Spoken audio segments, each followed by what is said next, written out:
Santri Kalong TV, media dakwah Ahlu Sunnah wal Jamaah.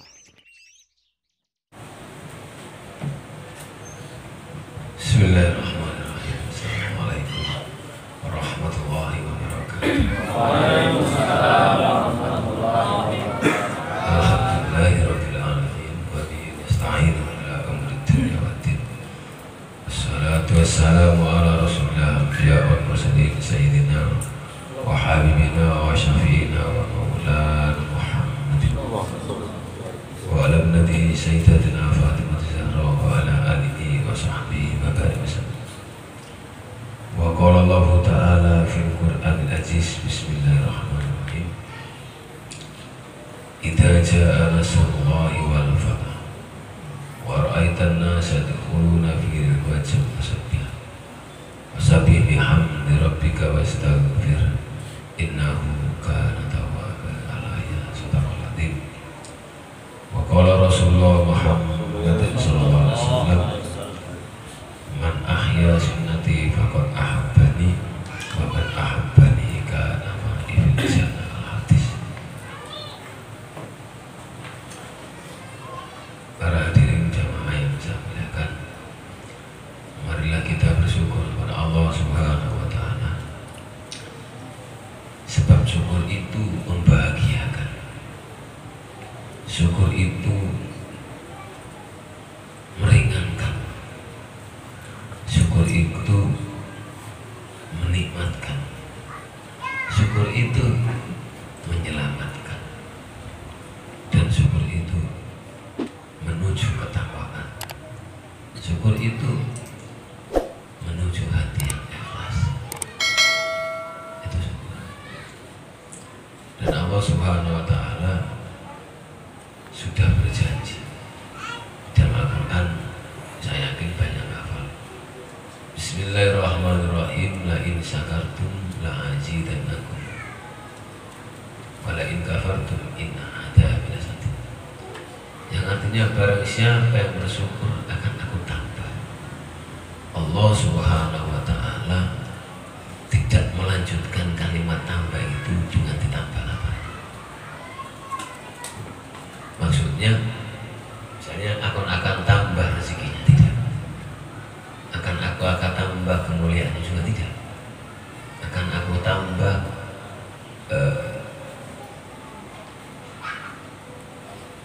pahalanya juga, tidak. Tapi Allah hanya mengatakan akan aku tambah. Jadi orang yang bersyukur itu bisa ditambah nikmatnya, tambah bahagia, tambah rezekinya, tambah ikhlasnya, tambah kenikmatannya, ibadahnya, tambah keimanannya, tambah ketakwaannya. Tambah ini enggak terbatas. Saking pentingnya kalimat syukur ini, sehingga Allah menempatkan ayat Al-Quran dalam kalimat syukur. Alhamdulillah ditaruh nomor 2 setelah bismillah. Makanya kalau orang ini bisa memahami, merasakan benar indahnya ketika bersyukur pada Allah, dia akan merasakan sakitnya ketika nggak bisa bersyukur pada Allah. Nah, kalau orang itu nggak merasakan nikmatnya bersyukur, dia juga tidak merasakan nikmatnya ketika dia nggak bersyukur. Biasa aja, nikmat juga biasa, nggak nikmat juga biasa aja.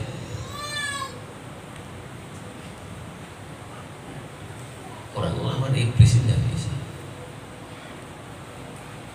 kecuali orang itu ikhlas. Ikhlas ini sumbernya dari alhamdulillah, dari bersyukur pada Allah.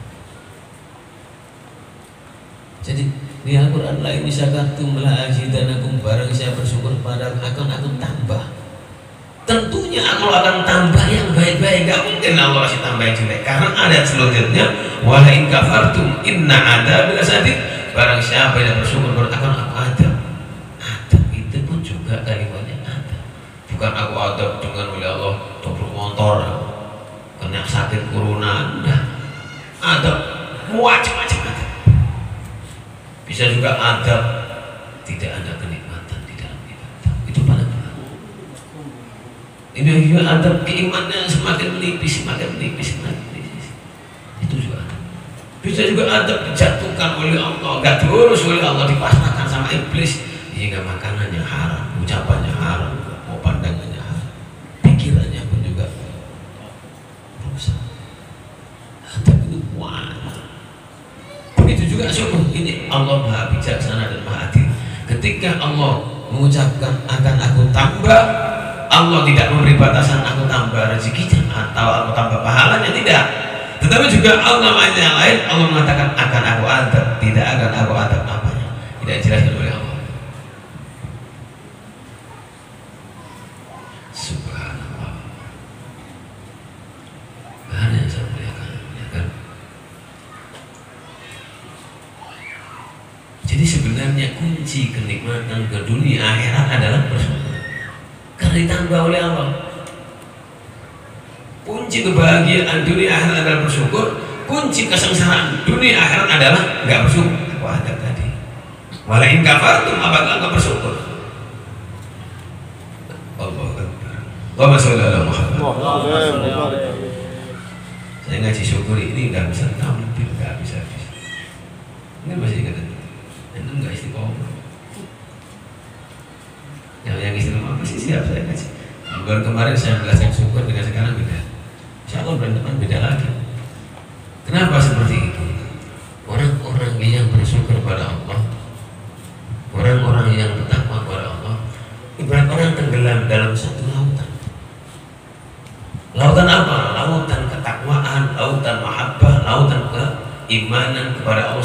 Semakin dalam, pemandangannya beda terus. Dan kedalaman ketakwaan ini nggak bisa diukur. Nggak seperti lautan. Kalau lautan ada ukuran 200 meter, 300 meter, nggak ada ukurannya. Itulah ilmunya Allah, semakin dalam, semakin luas, semakin indah, semakin nikmat, semakin nikmat.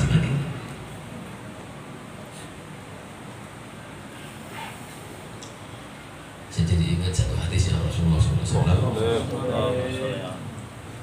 Barang siapa yang menjalankan satu amal yang istiqomah, maka dia akan dibukakan pintu-pintu karomah oleh Allah. Orang mencari karomah ini, yang dicari, wah dia ada di sini, tapi di sana juga ada. Itu bukan karomah, itu iblis bisa ini. Semua karomahnya wali dalam kitab itu bisa ditiru iblis. Makanya para ulama, para salaf, para wali itu gak ingin karomah seperti itu. Di muka ada, di Madinah ada, di sini ada, kayak perahu kubah aja. Apa yang dicari oleh Allah, oleh para ulama, para salafus shalihin untuk istiqomah dalam ibadah? Karomah apa? Karomahnya dicari ada. Justru yang dicari keistiqomahan itu sendiri adalah karomah. Orang bisa istiqomah itu karomah sebenarnya. Maksudnya karunia Allah Subhanahu Wa Taala terbesar, seorang bisa istiqomah jadi karomah. Kalau karomah itu, wah itu bisa di sana bisa mengobati orang. Tinampi itu juga bisa mengobati orang. Saya jadi ingat dulu ada orang di kampung saya sakit. Dia bisa sekarang dia menerima ada orang hamil dengan lahir, dia terima di sini. Maksudnya dia tolong babar, tolong jawab belanja.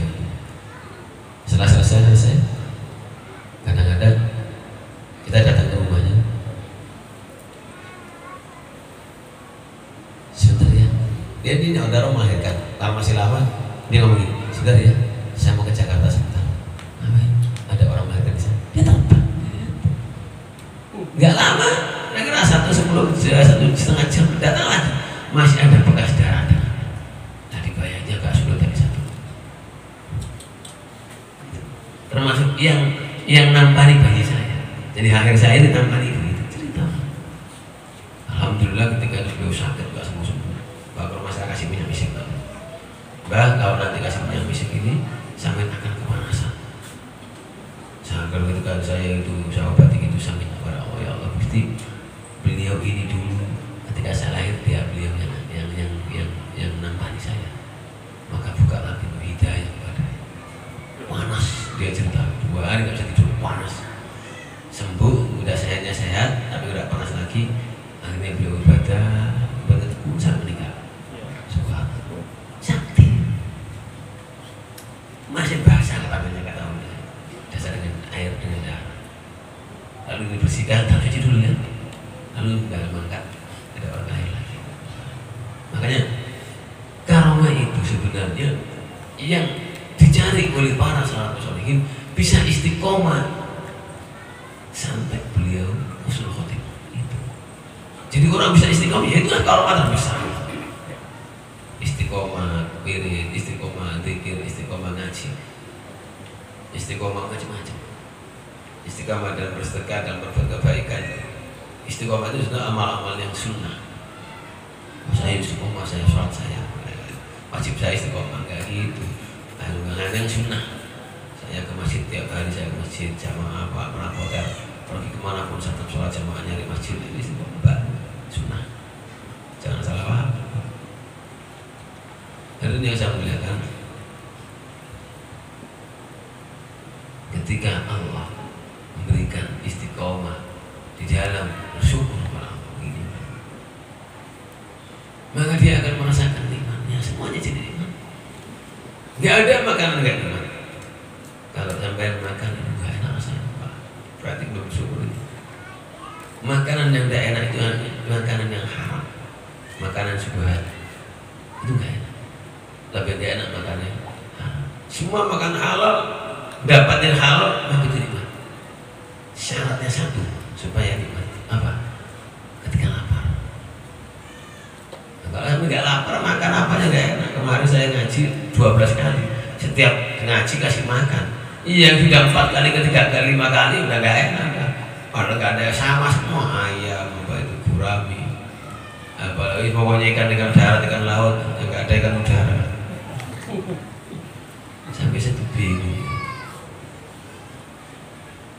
Jam 2 terakhir pengajian, nanti sekarang teler. Insyaallah. Dan yang saya muliakan, carilah nikmat.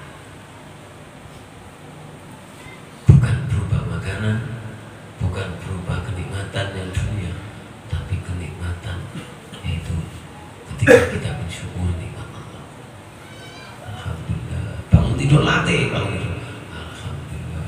Sampai terasa enak hatinya. Alhamdulillah.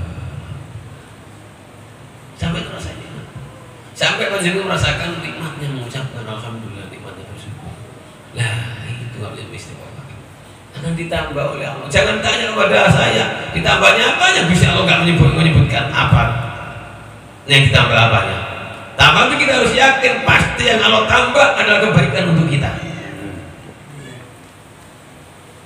Masa bisa Allah ngasih tambahan yang jelek, enggak mungkin. Nah, tapi kalau walain kafartum, sebenarnya itu pilihan yang sama dengan kaum masuk surga pas orang neraka. Orang neraka yang di jalannya surga itu sebenarnya bisa Allah demokrasi lah, maksudnya memberi kesempatan. Kalau kamu bersyukur, aku tambah, kalau enggak apa sudah selesai. Kalau orang berakal itu orang apa sih? Orang tua IQ-nya tinggi, enggak, ya kafir, dia enggak sholat. Orang berakal itu, wa min ayatihi an khalaqalakum min anfusikum azwajan taskunu ilaiha wa ja'ala bainakum mawaddah wa rahmah. Inna fi dzalika laayatin lakum. Orang-orang berakal itu orang yang selalu ingat Allah sambil duduk berdiri adalah dengan berbaring. Itu orang berakal. Ini Allah yang menyebutkan. Orang yang berakal itu orang yang mengingat Allah, duduk berdiri berbaring dan memikirkan ciptaannya Allah, itu berakal. Selain itu, ya saya nggak ngomong berakal. Nanti dikira saya ini menjustis orang, enggak. Tapi kalau kita mau berbicara, karena kita ini dalam satu forum Islam pengajian, maka saya berbicara Al-Quran. Subhanallah. Allahumma sholli alaihi wasallam. Jadi orang berakal itu orang yang selalu ingat Allah, duduk berdiri adalah berbaring. Kalau kita lihat hidup ini cuma 3 ya. Kalau nggak duduk berdiri berbaring, nggak ada yang lain kan? Kan nggak ada yang lain. Duduk berdiri atau berbaring. Kalau ada yang mau jungkir nggak apa-apa. Jungkir berdiri. Insyaallah. Dah. Salawat dan salamnya Allah mudah-mudahan selalu diterangkan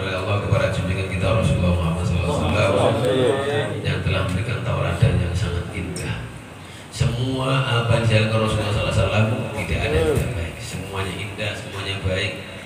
Kalau ada ya wah Rasulullah seperti ini, Rasulullah seperti itu, nah, berarti orang itu baduk yangat. Nanti baduk yangat ya, bukan orang-orang yang beragam. Kalau orang Jawa bilang kalau saya itu orang debat, wah macam-macam tentang tasawuf itu apa ya, mau taklil, zikir, sudah bid'ah macam-macam. Saya nggak jahat sama baduk. Wah nanti sudah saya nggak pusing-pusing, tak maklumi. Sampai baduk yang sudah agak saya teruskan. Saya itu malu berdebat tentang Islam, tentang iman, yang udah paknya nggak bagus. Tapi ini punya dalil, ini punya dalil sudah. Ya sampai dia benar gitu, tapi saya juga benar. Benar kan cuma satu, jalan siapa? Kalau soalnya KB 10, punya bersatuan bingung. Saya dulu sekolah itu soal kadang-kadang 10, kadang 100. Satu soal pasti ada benar, satu kan enggak. Kalau 100 berarti benar juga 100, ini udah gak pusing ya. Jadi sampai dulu kalau mungkin kalau sekolah cuma soalnya satu, yang benar cuma satu. Jadi soal 100 yang benar 100. Jadi yang saya muliakan Rasulullah SAW. Saya mengenangan Nabi, semuanya baik, semuanya indah, semuanya nikmat. Disempurnakan oleh Allah Subhanahu Wa Taala, oleh Allah akhlaknya yang indah, dan akhlaknya dihiasi oleh Allah dengan Al-Quranul Karim. Ya Rasulullah, ya Al-Quran, Al-Quran ya Rasul. Maksudnya apa dalam Quran? Ada pada diri Rasulullah SAW. Ada orang itu, ya Rasulullah, akhlaknya Al-Quran, tapi ngomong gitu niru. Itu yang paling banyak. Saya juga niru, tapi saya cari sendiri paling gampang. Ini gampangnya sih. Airnya siapa? Ini siapa? Sampai. Saya cerita. Ini air warna putih, setuju tuh? Ya, setuju kan? Ini air rasanya anyep. Betul? Kalau panjenengan ini tidak tak suruh minum, selamanya nggak tahu rasanya kayak apa ya, benar nggak? Coba diminum. Enak gitu. Enggak. Mari yang lagi. Maksud saya gitu. Kalau kita lihat membaca hadis Al-Quran atau membaca satu riwayat, ke dalam itu masuklah ke dalam sana. Bukan tahu ini kamu misalnya bahasanya di Al-Quran itu, nah, atau di samping ini airnya.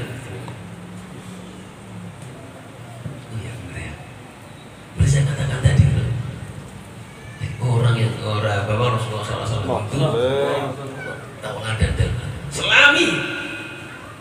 Bagaimana caranya?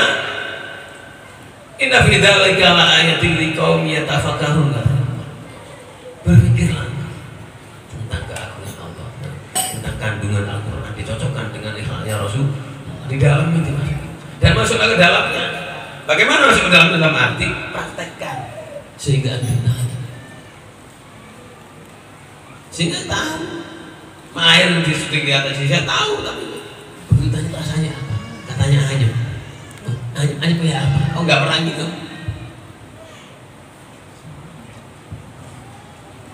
Ini pada siapa yang saya katakan bah paling gampang ini di Al-Quran itu ada kalimat ala bidzikrillahi tatma'innul qulub, dengan hanya kalimatnya hanya. Kalimat yang mengatakan hanya berarti khusus. Kalimat di Al-Quran kalau udah hanya berarti yang lain tidak bisa. Ada hanya dengan Allah hatinya tenang. Ini Al-Quran. Sampai percaya, nggak percaya silakan. Nggak percaya berarti kufur. Tapi sudahkah Anda merasakan nikmatnya ketika melihat Allah? Nah, ini maksud saya seperti itulah. Ya. Sudahkah panjenengan merasakan ketika melihat Allah terasa nikmat? Nah, ini mencari itu. Ini namanya orang-orang mau jadi sehingga kita tahu benar. Walaupun nggak persis, tapi paling tidak punya. Jadi keimanan dengan kuat untuk menguatkan iman seperti itu. Kalau orang sudah sampai ke sana, orang jadi jembar, hatinya jadi lapang, nggak gampang nyalakan orang lain. Pokoknya seorang guru yang cerdas, yang sekolah aja paling. Beliau pasti mengatakan, ada ibu datang, gimana Pak Ustadz, gimana Pak Kiai, gimana Pak Guru, anak saya bodoh, gak bisa apa-apa. Enggak, anak jenengan kita, anak jenengan cerdas. Sebab apa? Setiap manusia mempunyai kecerdasan masing-masing. Ada yang pintar di matematika, ada yang cerdas di bahasa Inggris, ada yang cerdas di... Dan semuanya oleh Allah diberi punya bakat masing-masing. Makanya ada yang cocok jadi kiai, jadi dokter, jadi semuanya. Jadi pegawai negeri, jadi pegawai tukang batu, ada mandor, ada macam-macam. Dan ini sudah diukur. Dan oleh Allah dikasih satu kalimat, satu ayat yang sehingga orang itu apabila paham dia nggak menjadi iri. Wah, kok jadi dokter? Saya juga manusia, dia juga manusia. Darah saya merah, dia juga merah, tulangnya sama. Kalau sana tulangnya juga sama dengan saya, dia bukan tulang besi, otot kawan, enggak. Ini maksudnya sama dengan apa Allah yang Allah firman dalam Al-Quran. Ittaqillaha haitsu ma kuntum. Ayatnya lupa saya. Inna akramakum indallahi atqakum. Yang paling bertakwa, yang paling mulia, yang paling disenangi oleh Allah, yang paling bertakwa. Dan Allah tidak mengatakan tukang kayu yang paling bertakwa, presiden yang bertakwa, tidak. Siapapun, berarti semua hamba Allah, orang beriman berhak mendapatkan kemuliaan dari Allah asalkan bertakwa. Nah, yang bikin orang nggak jadi takwa itu tipis-tipis. Ngapain nanti sholat rajin-rajin, sejak dulu juga jadi pribadi, sejak dulu juga jadi tukang, sejak dulu juga jadi pegawai, nggak jadi mandor, nggak jadi direktur. Itu yang pekerjaan. Makanya saya katakan itu kembali, kalau ingin merasakan itu, kalau ingin merasakan tenang, kembali kepada Al-Quran. La in syakartum la azidannakum. Ini ayat ini, alhamdulillah ini kalau diungkap seluruh kandungan Al-Quran akan masuk ke dalamnya. Alhamdulillah tadi, tidak saya coba tadi. Saya tanya menerangkan satu hal tadi, nyambungnya sampai ke itu tadi. Itulah sering saya sampaikan pada santri-santri. Saya angkat Al-Quran itu paralel sambil menyambung. Enggak ada yang putus satu pun, saling mengisi. Seperti daging, kalau dijewer-jewer semua terasa satu. Itu Al-Quran. Al-Quran itu mulai dari Bismillah sampai Al-Quran saling berkaitan dengan sama. Tidak ada satupun yang berbenturan antara satu dengan yang lain. Dan itu mukjizat yang Allah berikan kepada Rasulullah Muhammad SAW, mukjizat yang paling mulia, yang paling besar kepada hamba Allah, yaitu manusia yang Allah kehendaki, yang Allah angkat derajatnya yang tinggi, yang Allah muliakan, tidak lain Nabi kita Sayyidina Rasulullah Muhammad SAW.